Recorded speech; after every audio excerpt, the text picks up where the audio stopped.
कक्षा 7 गणित UP board अभ्यास 10D प्रश्न 1 आकृति 10.22 यहाँ पे दिया हुआ है ABCD एक समांतर चतुर्भुज का है। यह आकृति एक समांतर चतुर्भुज का है। वे प्रतिबंध बताइए जबकि यह नंबर 1 समचतुर्भुज होगा।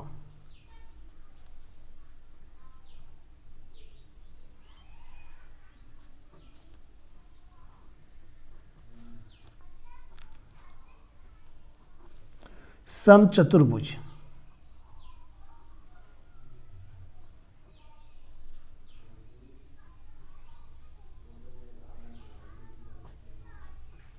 समचतुर्भुज होने के लिए ये जो आकृति है इसमें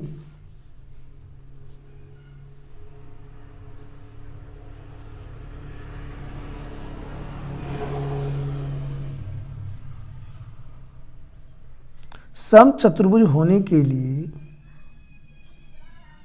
संलग्न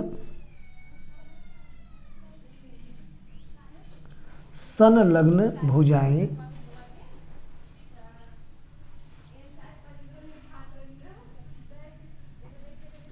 बराबर होनी चाहिए।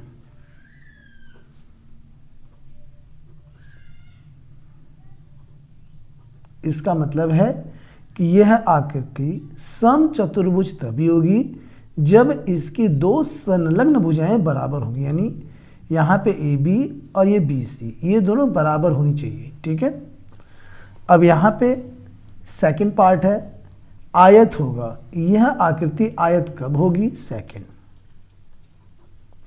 आयत।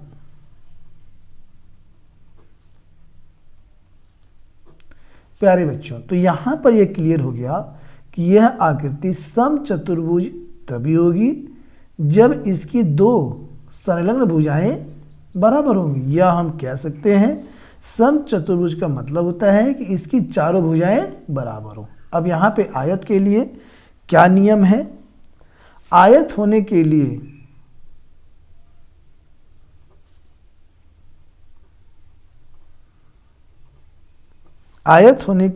कोई एक कोण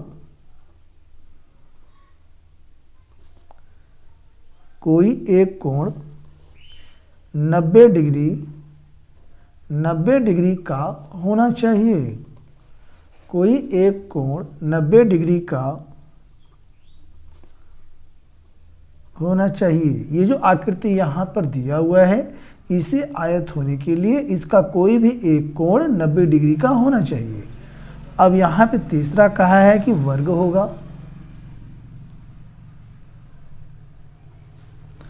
प्यारे बच्चों, तो यहाँ पर इस आकृति को वर्ग होने के लिए इसकी संलग्न भुजाएं यानी कि AB और ये BC, या हम कह सकते हैं BC या CD, कोई भी दो संलग्न भुजाएं बराबर होनी चाहिए और उनका कोई एक कोण 90 डिग्री होना चाहिए। तो यहाँ पे हम प्रतिबंध में लिख सकते हैं वर्ग होने के लिए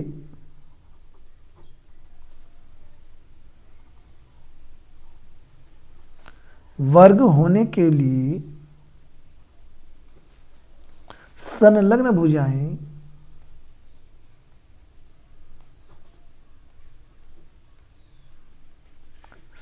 भुजाएं बराबर तथा कोई एक कोण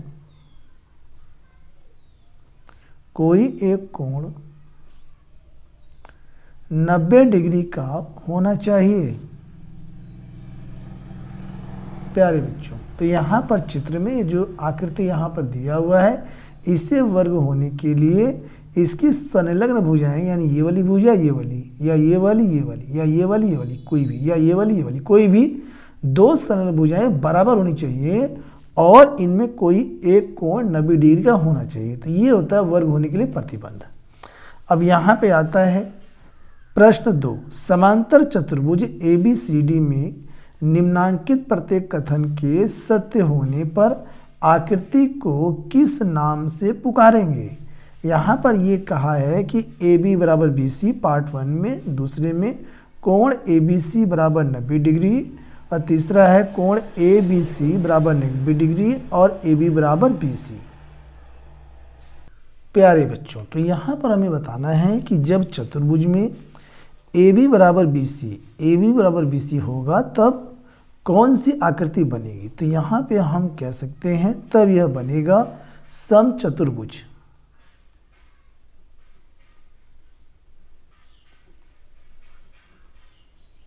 समचतुर्भुज जब दो संलग्न भुजाएं बराबर होंगी तब समचतुर्भुज होगा।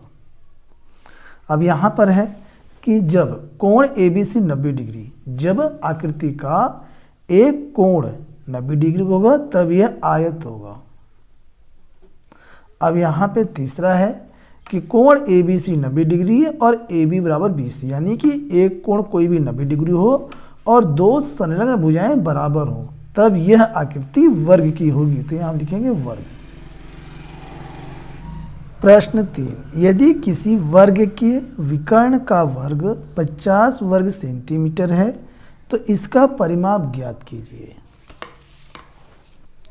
प्रश्न 3, प्यारे बच्चों, यहाँ पे दिया हुआ है वर्ग के विकर्ण का वर्ग। तो वर्ग का विकर्ण क्या होता है? वर्ग का विकर्ण, वर्ग का विकर्ण ये हमें दिया हुआ है वर्ग के विकर्ण का वर्ग।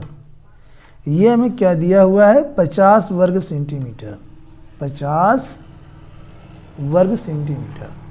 तो यहाँ पर हमें वर्ग का विकर्ण निकालना होगा।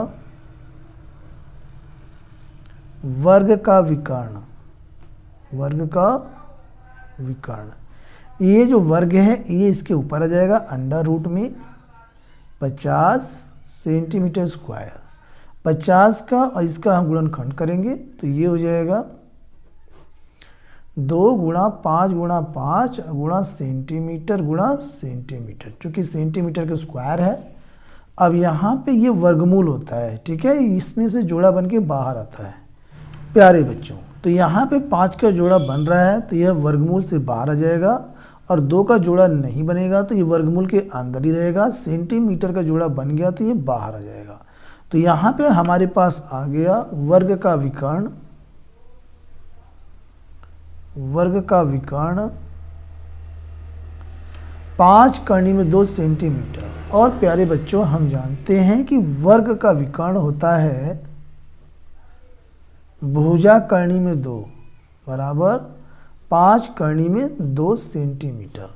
अब करनी में 2 इसके बटे में आ जाएगा तो भुजा निकल जाएगा, भुजा बराबर 5 करनी में 2 बटे में करनी में 2, ये सेंटीमीटर, तो कट गया ये।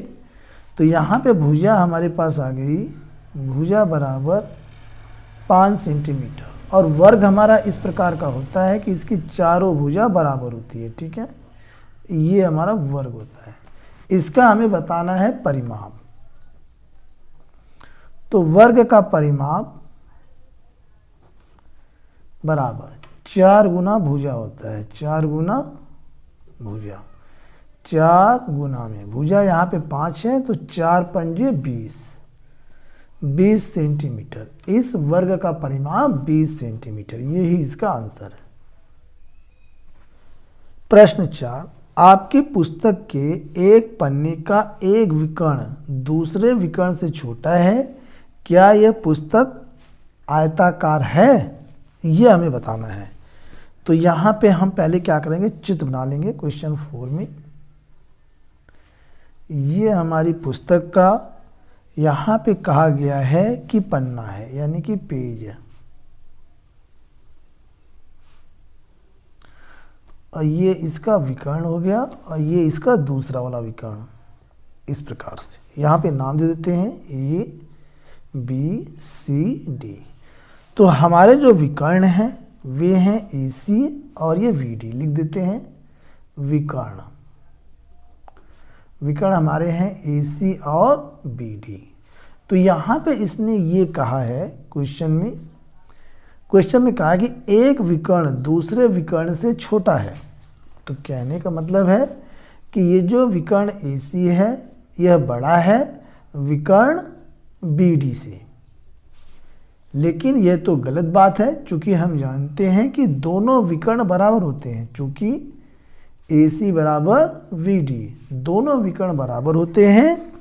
इसलिए ये जो यहाँ पे कहा है इसने कि एक विकर्ण दूसरे से छोटा है, क्या यह पुस्तक आयताकार है, तो हम कह सकते हैं यह पुस्तक आयताकार नहीं है, क्योंकि दोनों विकर्ण बराबर होते हैं, कोई छोटा बड़ा नहीं होता है। ठीक है, तो यहाँ इसका आंसर हो जाएगा नहीं, ये इसका आंसर है।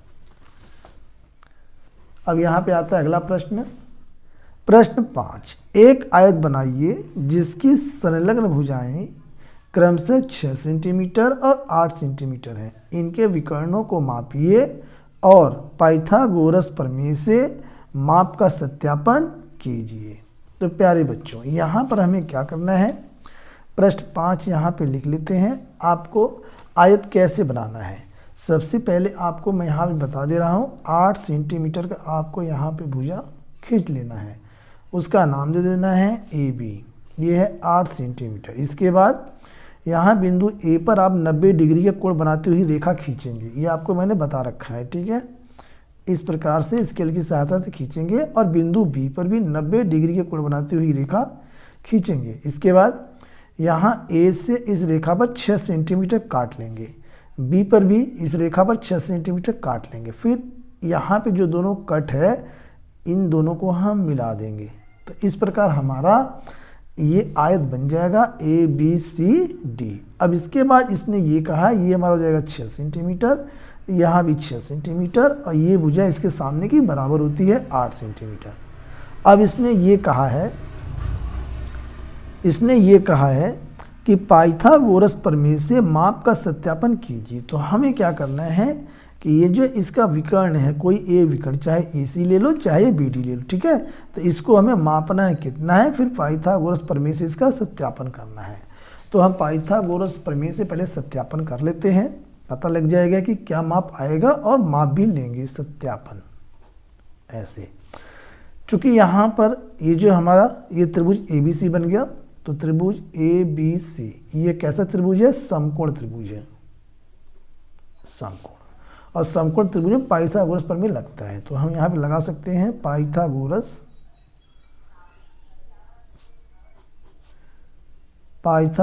प्रमेय से ये क्या होता है, कर्ण का स्क्वायर बराबर लंब का स्क्वायर प्लस आधार का स्क्वायर। तो कर्ण यहाँ पे हमारा विकर्ण है AC का स्क्वायर बराबर लंब यहाँ पर 6 है, ये 6 का स्क्वायर प्लस में आधार यहाँ पे 8 है, 8 का स्क्वायर, AC स्क्वायर बराबर 6 छंग 36 प्लस में 8 8 64, दोनों को जोड़ेंगे तो आ जाएगा 100। इसके बाद AC बराबर वर्गमूल हो जाएगा 100 पर, और 100 का वर्गमूल होता है 10, तो यहाँ पे ये आ गया हमारे पास 10 सेंटीमीटर। जब स्केल से हम इसको मापेंगे तो ये हमारी जो माप आएगी AC की वह आएगी 10 सेंटीमीटर, यही इसका आंसर है, और यहाँ पे 10 सेंटीमीटर दिखा देंगे। ठीक है, ये प्रश्न पूरा हो गया। इसी प्रकार अगला प्रश्न है 6वां प्रश्न, एक आयत बनाइए जिसकी संलग्न भुजाएं क्रमशः 5 सेंटीमीटर और 12 सेंटीमीटर है। तो जैसे मैंने आपको प्रश्न 5 में बताया है उसी प्रकार से यहाँ भी आप आयत बना लेंगे। इसके बाद इनके विकर्णों को मापिए और पाइथागोरस प्रमेय से इसका सत्यापन कीजिए। तो प्यारे बच्चों, आयत के जो दोनों विकर्ण होते हैं वे दोनों विकर्ण बराबर होते हैं। ठीक है, हम माप करके देखेंगे स्केल से तो दोनों विकर्ण बराबर आएंगे। अब हमें क्या करना है कि पाइथागोरस प्रमेय से इसका सत्यापन कर देना है। तो सत्यापन कैसे करेंगे वो मैं आपको बता दे रहा हूँ। क्वेश्चन नंबर 6, तो पहले यहाँ पे आयत बना करके आपको बता दें कैसा आपका आयत बनेगा। ठीक है, इस प्रकार का आपका आयत बनेगा। तो ये हो जाएगा 5 सेंटीमीटर, ये हो जाएगा 12 सेंटीमीटर, और ये हमारा विकर्ण है पहला, और ये हमारा विकर्ण है दूसरा। अब इसको नाम दे देते हैं ABCD। तो विकर्ण हमारे कौन से हो गए, विकर्ण हमारा हो गया पहला AC और दूसरा विकर्ण हमारा हो गया, एक मिनट, विकर्ण। ठीक है, दूसरा विकर्ण हमारा हो गया BD।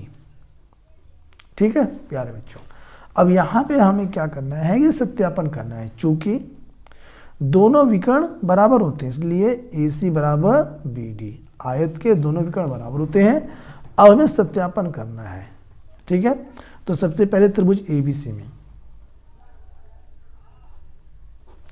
समकोण त्रिभुज एबीसी में पाइथागोरस प्रमेय से, पाइथागोरस प्रमेय से कर्ण का स्क्वायर बराबर लंब का स्क्वायर प्लस आधार का स्क्वायर। तो कर्ण यहाँ हमारे पास ये AC है त्रिभुज ABC में, ये हमारा समकोण त्रिभुज, ठीक है। तो AC का स्क्वायर बराबर लंब यहाँ पर है BC स्क्वायर प्लस में आधार यहाँ पर AB स्क्वायर। AC का स्क्वायर, BC यहाँ पे 5 है तो 5 का स्क्वायर, AB है 12 तो 12 का स्क्वायर। अब इसे ओपन करेंगे, AC स्क्वायर 5 का स्क्वायर 25 होता है, 12 का 144 होता है, दोनों को जोड़ेंगे 169। अब AC बराबर √169, 169 का वर्गमूल निकालेंगे 13 गुणा 13, तो जोड़ा बन के 13 बाहर आ जाएगा। तो हम कह सकते हैं AC आ गया हमारे पास 13 सेंटीमीटर। जब हम स्केल से मापेंगे तो BD भी आएगा 13 सेंटीमीटर। तो यहाँ पे हम लिख सकते हैं AC बराबर BD बराबर 13 सेंटीमीटर। ये हो गया इसका सत्यापन। प्यारे बच्चों, आ गया अभ्यास का अंतिम प्रश्न 7वां। समचतुर्भुज का एक विकर्ण यदि उसकी एक भुजा के बराबर हो तो इनके सभी अंतःकोणों का मान ज्ञात कीजिए। तो सबसे पहले हमें समचतुर्भुज बना लेना है 7 नंबर क्वेश्चन में। तो समचतुर्भुज इस प्रकार का होता है कि उसकी जो है चारों भुजाएं बराबर होती हैं, ठीक है। ये हमें ध्यान में रखना है कि इसकी चारों भुजाएं बराबर, ये चारों भुजाएं बराबर। यहाँ हम लिख भी सकते हैं नाम दे देते हैं ABCD। समचतुर्भुज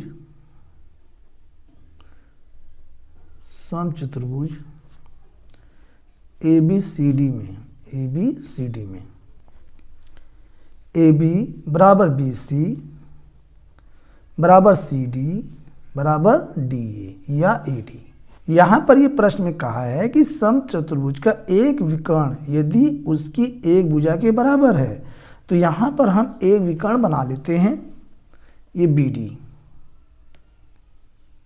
ये जो BD है ये इसकी एक भुजा के बराबर है और ये भुजा इस भुजा के बराबर है। इस प्रकार ये तीनों भुजाएं बराबर होगी, यानी कि दो भुजा और एक विकर्ण, ये तीनों बराबर है। तो यहाँ पे हम लिख सकते हैं चूंकि AB बराबर AD और बराबर BD। तो जब यहाँ पे ये हमारा त्रिभुज बन गया, किसी त्रिभुज ABC में जब तीनों भुजाएं बराबर होती हैं तो ये हमारा समबाहु त्रिभुज बन जाता है। यहाँ पे हम लिख सकते हैं, इसलिए त्रिभुज ABD एक समबाहु त्रिभुज है, समबाहु त्रिभुज है। अतः इसका प्रत्येक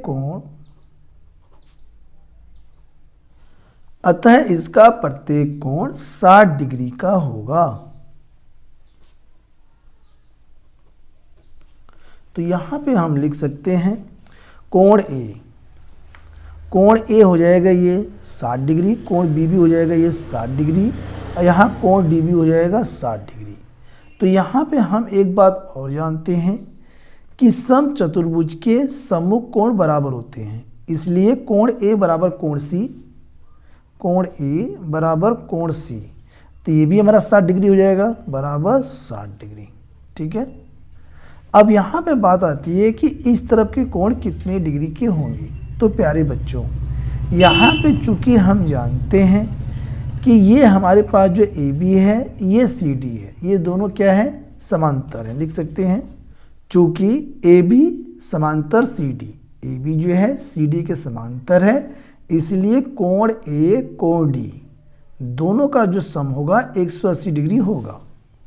तो यहाँ पे हम कर सकते हैं कोण A प्लस कोण D बराबर 180 डिग्री। कोण A हमें पता है 60 डिग्री प्लस कोण डी हमें पता नहीं है, आधा पता है, तो 180। कोण डी बराबर 180 माइनस कर देंगे 60 तो आ जाएगा 120 डिग्री। और यहाँ पे सम्मुख कोण बराबर होते हैं, तो अगर कोण डी 20 डिग्री है तो कोण बी भी 20 डिग्री होगा। तो यहाँ पे हम लिख सकते हैं कोण डी बराबर कोण बी और ब्रैकेट में सम्मुख कोण, सम्मुख कोण बराबर होते हैं, बराबर होते हैं। इसलिए कोण डी हमें पता लग गया 120 डिग्री, तो कोण डी की जगह पर रखेंगे 120 डिग्री बराबर कोण बी। इस प्रकार चारों कोण हमें पता लग गए, तो हम यहाँ लिख सकते हैं अंत में कोण ए यहाँ पे हमें कितना पता लगा है देख लेते हैं, 60 डिग्री, ठीक है, 60 डिग्री। कोण बी अभी पता लगा है 120 डिग्री। कोण सी यहाँ पे पता लग गया है 60 डिग्री, तो यहाँ लिखेंगे 60 डिग्री। इसके बाद कोण डी अंत में, ये हमें यहाँ पता लगा है 120 डिग्री, 120 डिग्री। ये इसके आंसर है।